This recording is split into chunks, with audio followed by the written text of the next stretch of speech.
All right, we're gonna start up here on the tongue. Up at the top, you do have a manual crank spot here. So if for whatever reason the motor in this gives out, you can use the manual crank handle provided to go down in there, spin that, and that'll raise and lower your tongue jack manually. At the top of that, it does have a level, so you can kind of see the level of your unit. Oh, that's cool. You've got two buttons here. This is going to be up. It's going to raise your tongue jack up.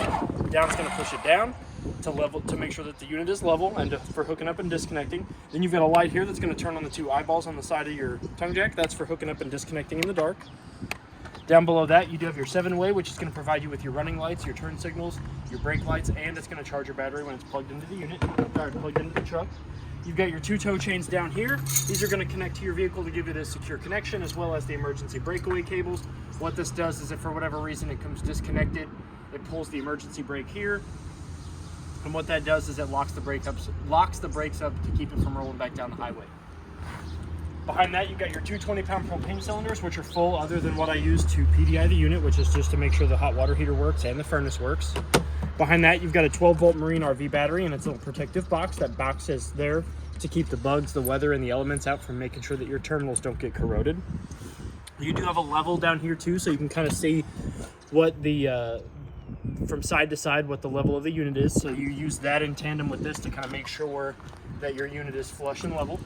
We come over here to the side, you've got some important sticker information. You've got your manufacturing sticker, you've got your tire and loading information, and you've got your gross weight stickers. This is going to tell you the PSI of what your tire should be, as well as on the side of the tires. It's also going to tell you the tire size. This is going to tell you all the information, the date it was manufactured, who manufactured it, where it was manufactured at, and then this is going to be your cargo carrying capacities. This is going to give you your gross total weights as to what you should and can carry in this thing. You have another level here for front and back leveling. So if you want to make sure that your unit is level, you're going to use this level, the level on the front, and the level on the tongue jack, and that'll give you an approximate level of how flat your unit is. You do have a side compartment door here that goes all the way through to the other side. We come out here to the back. You do have two tires here on this side. The PSI has been checked. They're sitting around 45 to 50 PSI, and the lugs have been torqued to 100 foot-pounds as per the sticker on the front of the unit. Back here in the back, you do have an outside cable outlet. So if the park or campground that you're staying at is providing you with either satellite or cable, you'll hook up to this coaxial and you'll get that TV service on the inside of your unit. You do have a 30 amp service cord here. It's going to plug into here to secure the connection. You're going to make sure that this black ring is flush all the way up against the outlet. It gets tighter the more you go. You do want it nice, good, and tight. That keeps the water, the bugs, and the stuff out from corroding or shorting out your circuit when you're plugged into the unit using the short cord. When you remove the short cord, which is to do that, you're going to rotate this all the way to it sits up against this base here. You're going to rotate it counterclockwise, and you're going to remove it. You're then going to want to cover this back up, and this cover here keeps the elements from getting in it when it's no longer being plugged in. So it's really important that you cover that back down when you're not using it. You do have an outside shower here. Pull it out. It does have a hose that kind of comes out of that little catch there. You've got hot on the left and cold on the right. It does have a button up here, so when you have the water on, you can cut the water flow at the shower head itself instead of having to turn your water off. So if you're boondocking, you don't have to waste water. And then it does have a hands-free spot there, so if you need to wash your feet, you can stick that there and you'll get the water and you can wash your feet hands-free. That sits back up in here. This closes back up. Down below, you do have your black tank here, which is going to be your bio waste. So this is how you're going to drain your toilet. And then this valve here is your gray tank valve. So this is how you're going to drain your gray tank, which is going to be your kitchen sink, your shower, and your bathroom sink. So when you're ready to drain your unit, you're going to take this cap off. You're going to put the proper hose on it for the dump station, run the other end to the proper dump station, pull your black first, and then your gray once the black flow's a little empty. The pulling the gray last will also help clean out all that bio waste that's inside the tube and your hose, so that way your sewer hose doesn't end up stinking a whole bunch. You do have stabilizer jacks on the front and back of the unit. The switch is in the door side front compartment. There's two switches behind two little white panels, and we'll get to that when we get there. But these are not used for lifting and leveling the unit. They are just used for stabilizing it to keep it from rocking around when you're walking around in it, okay? And then last on this side, you do have your two low point drains. They are up underneath the radius metal here. You have a cold line and a hot line. These are used for winterizing and de-winterizing of the unit. You're going to open these up so that way the water and antifreeze have somewhere to go when the water lines get cold. We come around to the back. You do have a license plate cover underneath the left turn signal. You do have a spare tire. Its PSI has also been checked. It's sitting around 47 PSI, which, like I said, anywhere between 45 and 50 is good. 50 is the highest you can go. You really don't want to go any higher than 50, but you really don't want to get anything lower than 45. You do have a city water connection here. So this is where you can hook a hose and regulator up to your unit. We really recommend a regulator because it keeps the water pressure between 40 and 50 PSI, and that keeps your lines from potentially disconnecting and connecting and blowing out when you're filling your unit, okay? Down below that is your black tank flush. So what this is where you're gonna hook that same hose and regulator up to. And when your black tank is empty and the valve is open for it, this will spin an aerator at the bottom of your tank to kind of help clean out the sides and the bottom of your black tank, okay? You do have an outside grill. It does have a swivel arm, so it is locked currently. So to unlock it, you're gonna pull this split hinge pin here. You're gonna lift up, you're gonna remove this. This comes out. And what this does is this actually allows you to manipulate your outside grill. So you can swing it around to your outside kitchen if you want to. And then you can leave it there. Your LP fitting for it is back here. So I'll go ahead and leave it swung out so I can show you what I'm talking about. You do have a LP fitting here. So what you're gonna do is you're gonna take the male end of your quick connect hose. You're gonna push back on this black ring. You're gonna fit the male end into this connect. You're gonna push until it becomes flush, and this black ring then hides those ball bearings again. You're gonna do the same thing to the bottom side of your electric grill right here, or your gas grill right here. You're gonna connect the line there. Then the last thing you're gonna do is you're gonna take this valve here and you're gonna line it parallel with the quick connect. What that does is it opens up the propane flow from the tanks to this, and it keeps this from becoming disconnected for whatever reason while you've got gas flowing through it. The next thing you're gonna wanna do is you're gonna open up your grill, and then you're gonna open up your grill, you're gonna push down, and you're gonna go to max, which is gonna let gas flow through it. You're gonna hear gas flow, and it's gonna light with a long stick lighter. So I recommend getting one of those long kitchen lighters. You're gonna hear gas escaping from the burner. You're gonna stick that lighter down there where you can see the little holes in the gas line. You're gonna hear some gas. You're gonna let that build up some gas for about 15-20 seconds, and you're gonna strike it with that lighter. And then you can, once that flame is lit, you can adjust this by pushing down, and you can adjust it from max to medium to mid. And then you'll be able to adjust your temperature from there. So now that we're done with that, I'm gonna go ahead and close this back up. Swing it back around. And the frame and the grill itself will actually come off. The arms here and the grill itself will actually come off of the swivel. So once you're done, you can actually pull this whole assembly off, and this whole assembly will store in the side compartment. It's got there is a cast iron griddle up in there as well, so you can set that on the grill to heat it up, but it is all kept in that front door side compartment. So we went over the LP quick connect, so now we're gonna go over the outside kitchenette. So in the outside kitchenette, you do have above head storage. This remote here is kept outside because it powers the LED lights that are plugged in and installed in the outside kitchenette. They do have RGB lighting, so you can cycle through all the colors, flash them. You can, 100%, 75, you can adjust the brightness of those. But we go ahead and keep that remote up here in the inside. When you are using the remote, you do want to point it towards the control module, which is this right here. So you do want to make sure that you're aiming the remote towards this little black dongle here. That's going to be the RFID for that remote, okay? You do have an outside refrigerator that is 110, so it only works when it's plugged in. But you do have off, and then cold is, you've got cool, cold, and coldest. So the bigger the gradient, the colder your refrigerator is going to be. And when you're ready to travel, you do want to make sure that your refrigerator is in its travel position. So behind the refrigerator, there is the other end of your safety connect there. So you're going to loosen that up. Open that one again. That's to hide behind the refrigerator. So you'll snap your refrigerator's travel lock back into place, and now you're good to go. You do have an outside coaxial, so you can bring an outside TV out here if you want.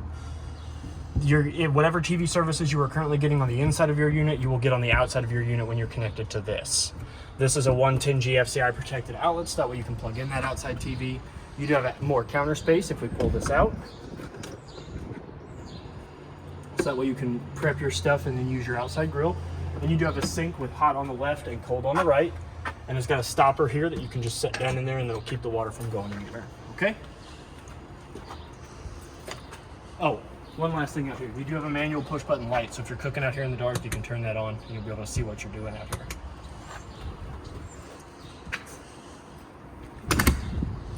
This is the back vent for your refrigerator. So if for whatever reason you have to get to the back side of your refrigerator, you can do it through this panel here. You just undo these screw latches here, this panel removed, and you'll be able to get to the back side of your refrigerator. This is your furnace vent. So this is where hot air is going to go in and come out. So this does get hot enough to kind of burn your skin. So you do want to make sure that if you've got your furnace on, that you tell people to kind of stay away from this area.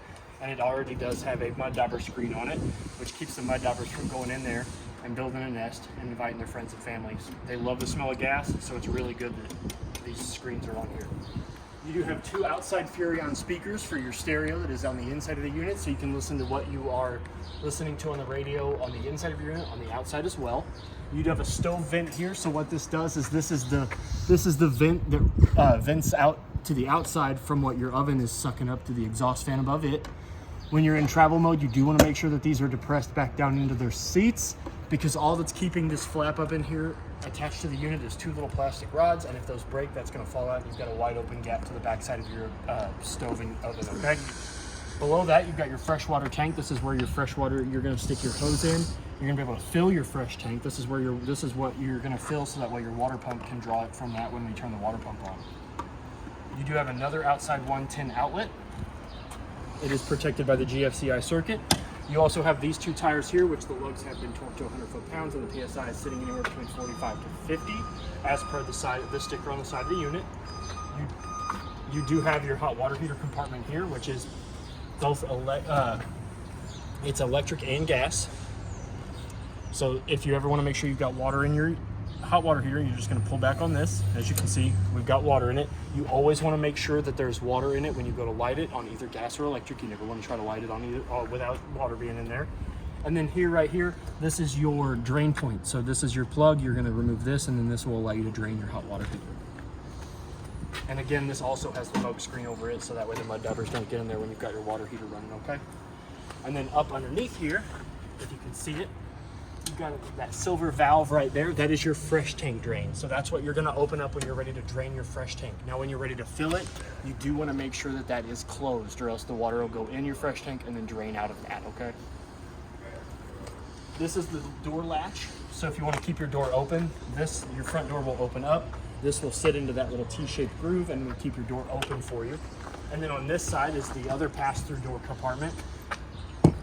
Here you've got your front stabilizer jack controls. So you've got extend and retract. Extend will bring them down, retract will bring them up. And then this for the rear. You do have a push button light here. And then you do have a manual crank handle there for your stabilizer jacks. And those stabilizer jacks are for stabilizing only, Yes. correct? Yes, they are not used for lifting and leveling. They are just used to bring them down. Once you have them down on the ground, you want to let go of that button. You do not want to have them try to lift this thing off the ground. You run the risk of damaging your jacks and the unit as a whole.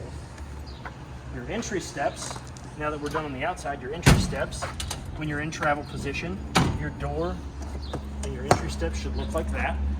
When you're ready to go in the unit, you're going to open up the handle, which is push up, swing it around, open it up, grab a hold of this bar, drop the stairs down, flip the bottom step down and over. That's going to give you your secure connection, so that way you're not tripping and falling. So now that we're done with that, we're going to go ahead and open up the door. Go ahead and lock it. Showed you. So now it's locked. Now we can go ahead and come on inside the unit.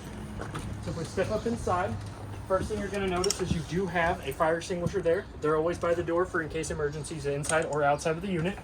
We're going to go ahead and turn on some interior lights here. So this light switch here is going to be for your interior lights. They do not have a manual function like most others, so they are all controlled by just this switch. This button here is going to turn on. You do have an orange porch light above your door, so that's going to turn that light on. And this switch here is going to be for your awning lights. So it is windy today, so I'm not going to run the awning out, but I'm going to go over the awning now that we're talking about the awning lights. So down here is your awning button. So you've got in and out. So you're going to hold out, your awning's going to come out. You're going to watch it come all the way out. When it gets to where it needs to go, you're going to see a skirt hang down. You want that skirt to be as straight up and down as you can get it. That's going to provide the skirt the optimum ability to do its job, and it's going to provide you with the proper amount of slack in your awning canvas when you're rolling it out. You do want to make sure that you stop it and you don't just continue to go out, because the tube will then begin to reverse and the canvas will go under the bottom of the tube. You always want the canvas coming out of the top of the tube. If you're going to be away for your camper for more than 5-10 minutes, I always recommend bringing the awning in. It is one of the most expensive repairs on the unit, and a stiff breeze, a stiff branch, anything can do damage to that awning canvas. It can poke a hole in it. It can do all that. And once it's got a hole in it, that hole's just going to grow and tear.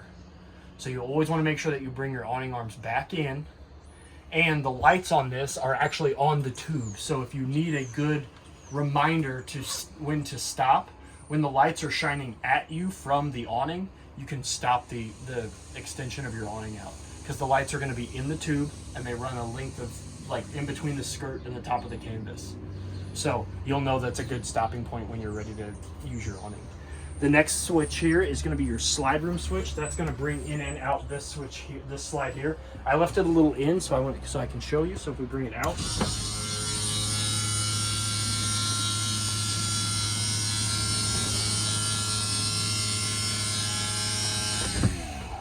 so that's what your slide should look like all the way out. You should have plenty of carpet underneath the slide. Between the wood floor, or between the laminate wood and the slide room floor, you should have about a 10 inches of carpet in between the two of them. Beside that, you do have a GFCI protected 110 outlet there. One quick tip, all of your furnace vents are going to be black vents around the floor, and all of your air conditioning vents are going to be white, and they're going to be in the ceiling. So heat comes from the floor, AC comes from the roof. Now that we're done with that, we can kind of mosey our way through the unit. Up here, you do have plenty of above head storage of your kitchen, so you can put all of your appliances, all that good stuff, your pots and pans. Snacks. I always recommend people when the microwave plug is in the cabinet to avoid cramming things in there, because this is a 110 outlet with just your microwave cord in there, and you run the risk of just when you cram stuff in there of bending these, doing damage to the plug, the outlet, all that good stuff, and you just really don't want to do that. You do have a high point glass twin top microwave, just like the microwave in your home. It's got all the same features. Below that, you've got your oven fan, or your stove fan, your stove light. So if you want to cook at night, to cook, you're going to want to lift up on the glass top. You do not want to leave this down. It does get hot, but it does not get hot enough to cook on, and it will shatter if it gets too hot. To light your stove, you're going to push in. Oh, that's the oven. My bad. You're going to push in, go to light, and you're going to turn the top sparker. You're going to let that sit for about 5 to 10 seconds to let that thermocouple get nice, good, and hot. You can release, and then you can adjust from high to low. Same goes for the middle. And once you get one lit, it's typically easier for the other two to light themselves.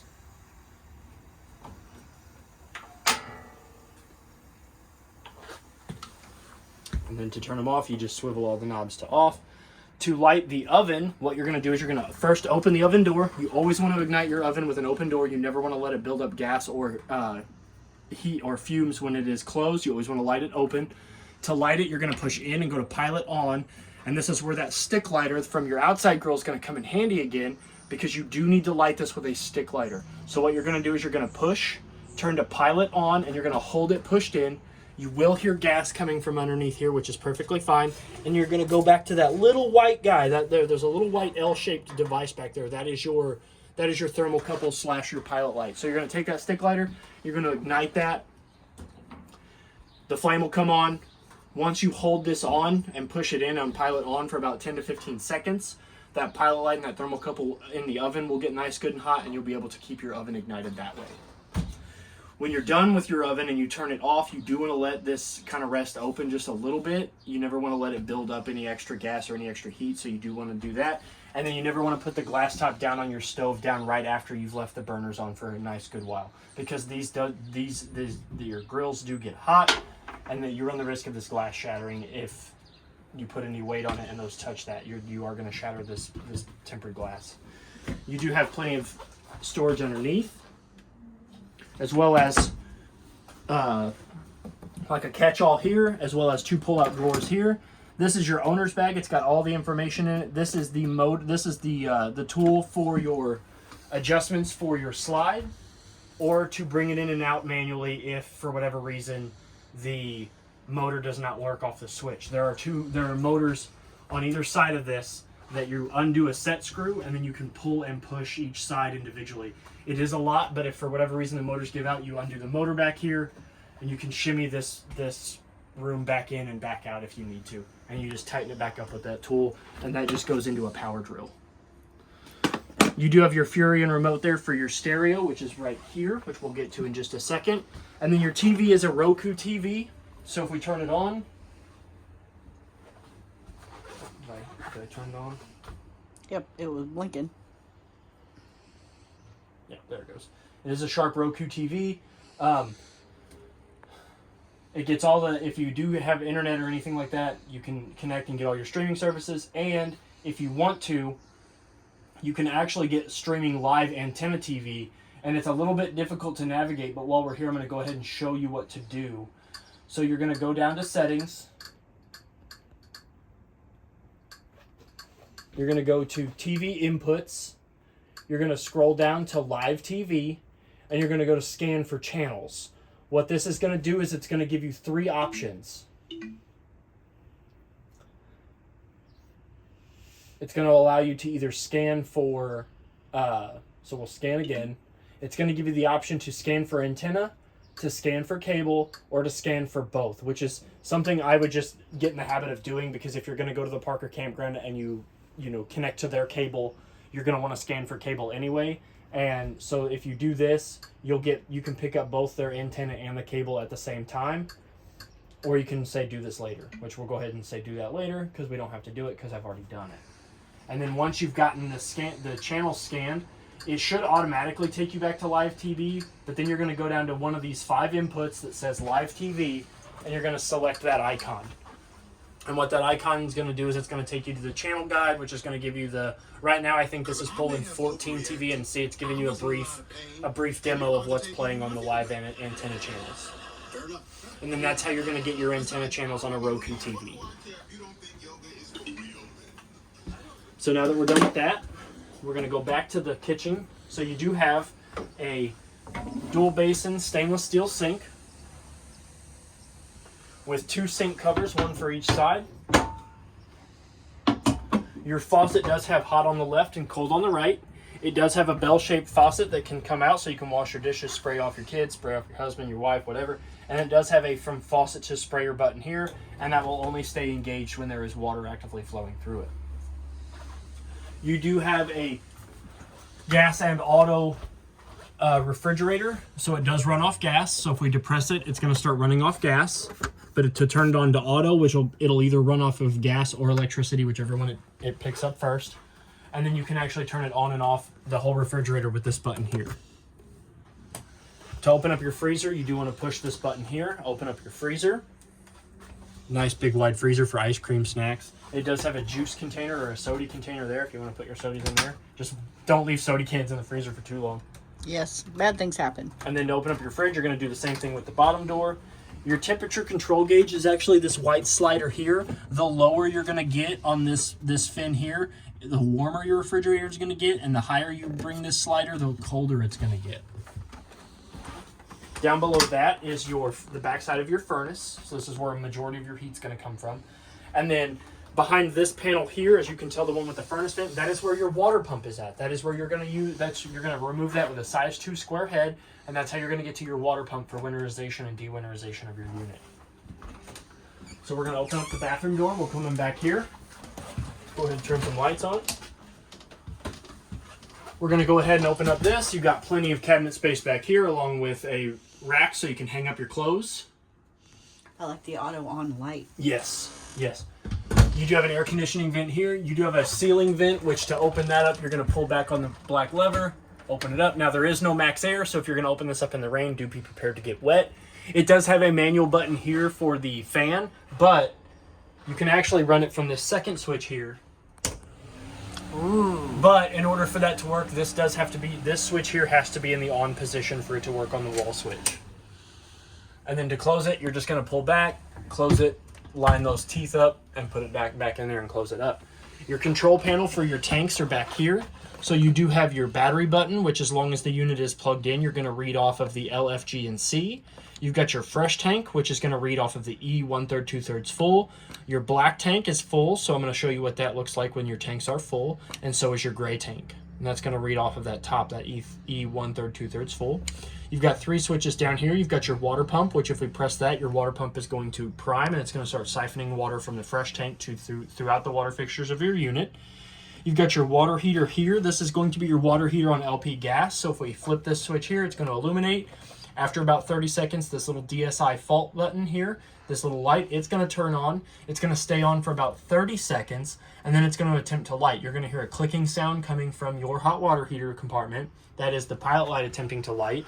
Once it lights, this DSI fault light will go off, and then you know that your water heater is successfully lit. If it comes back on, after about another 30 seconds, it will attempt to relight itself, and it will attempt to relight itself for about 4 to 5 more times, and then if not, you can go out and you can reset it at the compartment. This next button here is your electric water heater button. So your water heater does have both electric and gas features. So if you want to heat it up on electric and not use the propane from your unit to do that, you're going to flip this button on here. It does have a heating element at the bottom of the tank. Now it does take a little bit longer to heat up to the maximum temperature, but it will preserve your propane if you choose to use it that way. You do have a toilet paper holder here, as well as a medicine cabinet behind the sink, or behind the mirror. Toilet paper or towel? Or towel. Where do you choose? I mean, I guess you could choose. I mean, unless you, well, don't get confused. Don't put toilet paper on at one time and then a towel on the next, because then you might grab the towel to use the toilet paper. It probably should make a choice and stick with it. You do have a safety back mirror in here, so if you do worry about it shattering, it won't shatter and turn into a million pieces. This is an adhesive that will keep the mirror from falling apart. Little hooks over here for your towels. You do have a GFCI master outlet here, so what that means is that's got a test and reset button, so all of the outlets in your unit that are around water or outside are protected by the GFCI circuit, which means that if any sort of water or anything gets in them, it's going to trip just them and not all of the circuits in your unit. So if you come in here and the light is ever red, you do want to hit the reset button, and that will reset that breaker. And if you want to test your GFCI outlets to see if they're working, you can hit the test button. It'll trip the breaker, and you can just reset it through that, and then you'll be able to work them again. You do have the same style faucet as outside. You've got hot on the left and cold on the right, as well as a friction stopper that just sets in the sink. You do have more storage here for towels or toilet paper, as well as a cabinet down here to get to the water lines underneath your kitchen or your bathroom sink. Your toilet is a 2-portion valve toilet, so if you open it up and you put your foot halfway down, water's going to fill the bowl. If you floor it, it's going to go to the black tank where it belongs. You do have a furnace vent in here too, so if you get too cold in here, you can turn your furnace on. Your shower opens up you do have a travel lock on your shower, which you do want to make sure is engaged before you take off anywhere. To open it up, you're going to pull it towards the mirror. You're going to open your shower up. You do have hot on the left and cold on the right, as well as your shower has 5 different modes on the shower head. You're going to turn that dial, and it's going to adjust through shower to sprayer to soaker to jet. And then it does have a shut-off valve on there on the back. It's a little black lever, where if you're boondocking it and you don't want to turn your hot water off, you can flip that lever there. Whoever's in the shower can get out, and whoever's going to get in can get in without having to turn your water on and off. You do have a skylight, so you're showering in the beauty of nature. And then you've got a big old closet with adjustable shelves, so you can remove these shelves. If you want to hang your clothes up, you can take these shelves down and adjust them. And you've got a pull-out drawer down here for your toothbrush or hairbrush and stuff like that. Now that we're done in the bathroom, I'm going to go ahead and turn the light back off, and we can come back in here. This is your entertainment center, so you do have storage up above. Like I said, we already went over your TV. On the left-hand side of your TV is your Coleman Mach thermostat. So this is going to control your furnace and your air conditioner. So you've got buttons down here. You've got all the way to the left is cool. To the left middle is your fan, which is just going to turn your fan on. To the right middle, you've got off, and all the way to the right, you've got heat.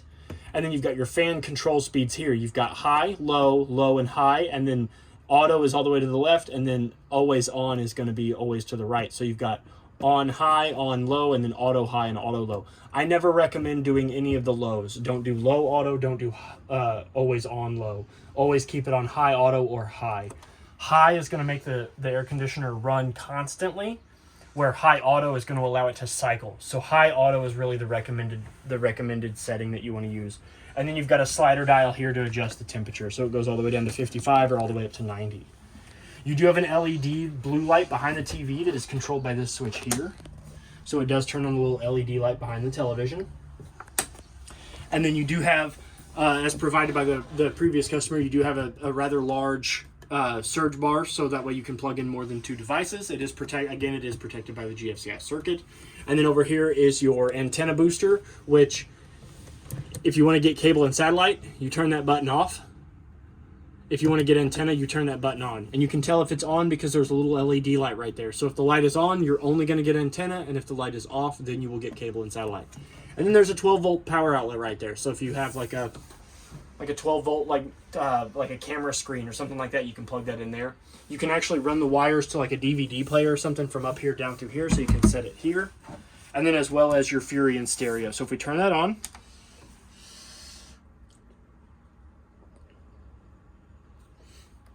your volume controls here. It's on static right now. You've got all your fine buttons. So you've got your Seeks buttons, your stop, your play pause.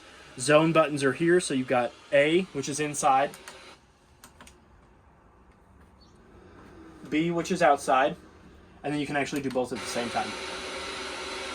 And then you've got your memory buttons here.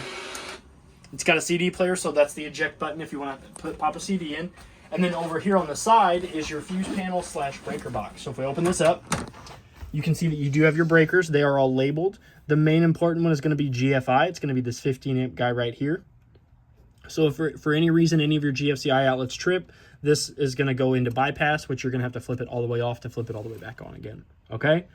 Then you've got your fuse panels here, which are all labeled.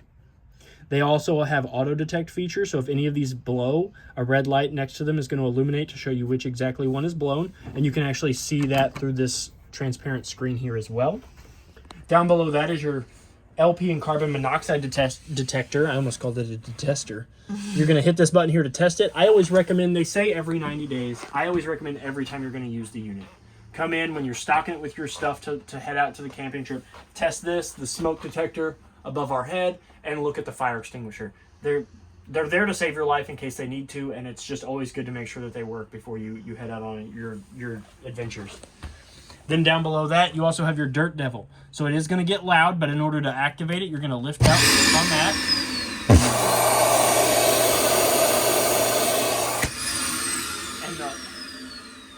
And the hose and the attachment and the wand for that are all underneath the mattress. There's a little storage compartment, and I'll show you that when we get to that, but all that stuff is there, and that just connects to that. And it's really cool. You just plug the hose in, and there you go. And it just starts. So now we're going to go onto your slide. Above your slide, you do have storage compartments. There's 3 single storage compartments, all with their own individual door. So you've got one on each side, and then one back here in the middle. They are all strut supported, so you don't have to worry about holding them up. Your windows, they do have slides on them, so you can raise these up, and they will stay where you set them. They have 2 little bobbins on either side of the wall. These are kind of below the couch cushions, but if for whatever reason these get loose, you just take your screwdriver, undo those bobbins, and rotate them, and kind of wind that string around them, and that will put tension on that string and allow these to work properly again, okay? To open this window up, you are going to pull back and slide the window towards the front of the unit, and the screen can actually come with it too. This actually is going to work as your, because this converts to a secondary sleeping unit, so this will actually also work as your fire escape window too. And then that window over there has a slide as well, which you can slide that up. And then this window here meets, you push these 2 tabs here, and then you can pull your window up and the screen will go up as well. Don't try to go out of that one in case of emergency though, that one's a little small. So you do have a above head light, so if you want to sit and eat breakfast, so you do need to make sure that it is on the switch. Once it is on, you actually also have a wall switch over here that controls it as well. But it does need to be on at the manual switch for that light to work off of the wall switch. So to convert your booth seating into a bed, you're going to remove the tabletop from the 2 legs. You're going to pull out these posts. They are just in there with friction. They are not set in there with any sort of set screws or anything, so you just pull the legs out. You lift up on these, and the tabletop will sit on the stopper here. and set on the bed. And then you'll be able to convert the couch cushions in, I think it's like basically any way that you find it comfortable. I mean, there's not really a set way that the cushions are supposed to go with those two corner ones. And that becomes your bed. You got a secondary sleeping option in case you've got guests. The window over here, same slide. That one's a little tight. Stuck on the emergency mode. This is also your fire escape window. This one happens to have an arm that comes out of the saddle. Lift it up, push it out.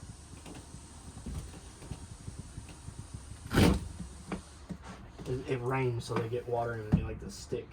And then if you want to just open the window, you just set it out. But if you're, for whatever reason, you need to evacuate out of the unit at a point of egress, you just push it out, and then you pull this little thing here, the screen comes out, and you can go out feet first, preferably.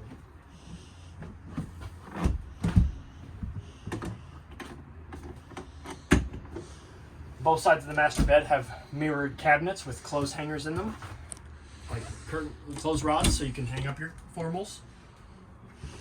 The above head storage is one large compartment with 2 individual doors.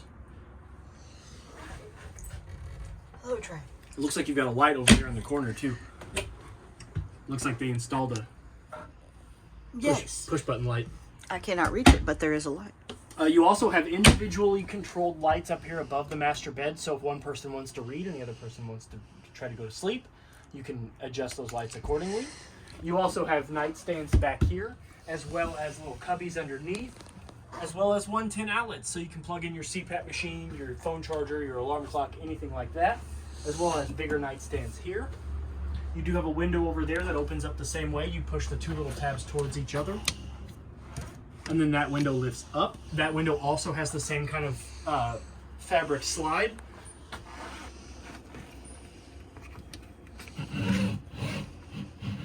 Yep, and then like I said, if that ever becomes loose, you can see those bobbins there. You undo those, rotate them to kind of like spin the string around them, and then that'll apply tension and keep that shade from coming down. For your privacy while you're sleeping, you do have a curtain that is velcroed around. You can drag that across the track all the way over, and then that way it kind of closes up your sleeping area. Last but not least, your air conditioner. So your air conditioner it's got 2 dump vents on either side. So you can actually, if you want more flow through the louvers, through the vents in the ceiling, you'll close both of your dump vents. If you want more air to blow out from either at the front, you can open up the front one. Towards the back, you can open up the back one. If you open them both up, your vents throughout the unit will slow in speed, but you'll get more air pushed out of here. And on that note, your air conditioner will blow colder and better the cleaner the air filters are. So I actually took these down and cleaned them already. So you'll pop these down, grab a hold of the filters, remove them. You can wash them. I washed them with just cold water and some Dawn dish soap and let them dry. And then that got all the yucky filth off of them, all the dust and stuff like that. And then you can put them back up there, and the cleaner those are, the better the air will come out. Because what that does is this is where the air goes in, this is where the air comes out. So the cleaner those are, the better airflow you're going to get out of your air conditioner. So on the other note, you do have a ladder that goes to the roof access on the back of the unit. I want to talk about the roof and the life expectancy of your unit. So the roof is the most important part of your unit. The better your roof is taken care of, the longer your camper will last. I got up there and sealed the roof myself. I sealed up all the spots. It is a new rubber roof, so your roof should be good. You want to check that every 90 days. You want to get up there and you want to make sure the lap sealer isn't cracking, bubbling, popping, there's any holes, anything, any tears or anything from any. You really want to watch going down with a bunch of tree limbs. If you do, you know, when you get to your campsite, go up there, check, make sure your roof's okay. Check it every 90 days because the longer and the better you take care of your roof, the longer your camper will last you. I think that covers everything. We have one more thing. What did I forget? We were going to show them where the super secret storage compartment was for those hoses. Yep, you're right. So if you just lift up on the mattress. That's really big. And look, there they are. There's all the stuff for your vacuum. Yep. Looks like there's even... And it's a dirt devil. It is a dirt devil. Super cool. So, now that we've shown you that, Thank you for catching me off guard there. But that's my job. That's everything. So if you have any questions about your unit, please feel free to reach out to me here. My name is Trey at Parkland RV. Happy camping and good luck. Thank you.